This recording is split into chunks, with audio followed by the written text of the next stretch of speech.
એક મિત્ર મને મળવા આવ્યા હતા. તેઓ શું કરે છે કે એમની પાસેના જે સ્ટોક છે એ જેમ બજાર ઘટતું જાય તેમ વધારે રોકાણ કરતા જાય છે. પહેલાં 100 લીધેલા હતા, બજાર ઘટ્યું એટલે પાછા 200 લીધા, પછી પાછું બજાર ઘટ્યું એટલે 400 લીધા. આમ કરતાં કરતાં એ ક્વોન્ટિટી ભેગી કરતા જાય છે. તો મને પૂછતા હતા કે મારો આઈડિયા સાચો છે કે ખોટો છે. તો મેં એમને એમના સ્ટોકનું વેલ્યુએશન કાઢવાનું કીધું.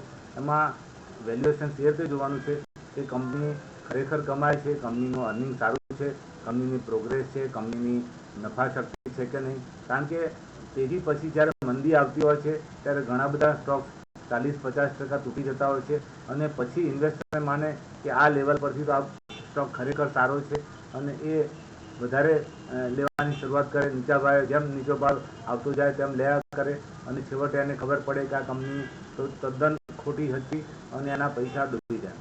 તો મારો પોતાનો અનુભવ બતાવે છે કે ક્યારે આલતુ ફાલતુ કંપનીઓમાં પ્રાઇસ નીચે જાય છે એટલે એવરેજ કરવાની સલાહ નથી હોતી. એવરેજ તો તમારે સારી ક્વોલિટી ધરાવતી કંપની હોય એમાં જ કરી શકાય. બાકી જે કંપનીના ભાવ એક્ઝોબરન્ટ વધી ગયા, અસહ્ય રીતે વધી ગયેલા હોય, એના ભાવ તૂટે અને 40-50% તૂટ્યા એટલે બહુ રિઝનેબલ ભાવ છે એવું નહીં ગણવું અને એવરેજ નહીં કરવી. કારણ કે ભૂતકાળમાં આઈટી સેક્ટરની કંપનીઓમાં, ઇન્ફ્રાસ્ટ્રક્ચર કંપનીઓમાં, સ્ટીલ કંપનીઓમાં આવા પ્રોબ્લેમ થયેલા છે અને ઇન્વેસ્ટરના લાખો રૂપિયા ડૂબી ગયેલા છે. એટલે મારી પોતાની સલાહ હોય છે કે જો કંપની સારી હોય તો જ તમે નીચા ભાવે એમાં એવરેજ કરજો. બાકી જેના ઠેકાણા ન હોય, જેની પ્રોફિટેબિલિટી ના હોય, જેના મેનેજમેન્ટ કોઈ ક્રેડિટ વર્ધી ન હોય તેના શેર્સમાં એવરેજ આઉટ ન કરવું જોઈએ. Thank you.